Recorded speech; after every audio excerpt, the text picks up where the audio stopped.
জিহোপের নামটা শুনলে একটা পজিটিভ এনার্জি পাওয়া যায়, তাই না?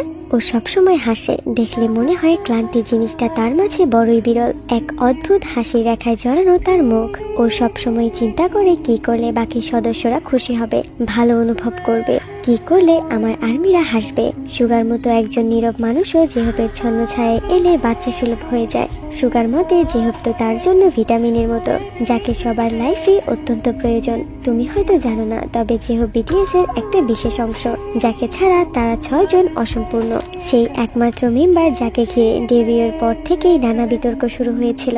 ছেলেটা দেখতে ভালো না, তার মধ্যে এমন কি আছে? তাকে তো বিটিএস এ না রাখাই ভালো হতো। তবে সেই সকল হেটার্সরা এখন মুখ লুকানোর জন্য জায়গা পায় না। তারা তো আর জানতো না কতটা প্রতিভায় পরিপূর্ণ এই ছেলে একদিন বিশ্বকে মাতাবে।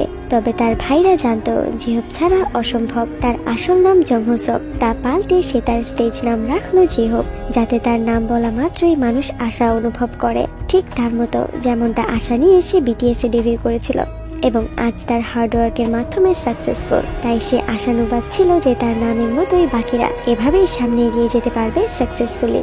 সে আশা করেছিল তার নাম বলা মাত্রই মানুষ আশা অনুভব করবে, আর সে যেন বাস্তবে মানুষের নিরাশা মুছে আশার আলো হতে পারে। আমার রেকর্ডারে জিহোপের হাসির কিছু শব্দ আমি সেভ করে রেখেছি। যখন মুড ভীষণ খারাপ থাকে আমি শুনি। একটা জিনিস নোটিস করবে, জিহোপ তার ড্যান্স, সং সকল জিনিস নিয়ে ভীষণ সিরিয়াস। আরেক পর্যন্ত নাচে ভুল হলে ঘাবড়ে যায়। তবে মেম্বাররা সবসময় বলে জিহোপ না হলে আমাদের কোরিওতে ঝামেলা শেষ হবে না। ভীষণ ট্রাস্ট করে বাকি মেম্বাররা তাকে।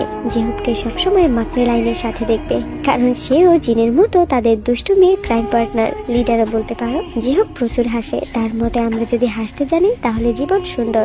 অর্ধেক দুঃখই আমরা হাসির মাধ্যমে ভুলিয়ে দিতে পারি। সে তো হাসির বেলায় মাটিতে লুটিয়ে পড়বে। তাই আমাদের লাইফে একজন জিহোপ খোঁজা উচিত।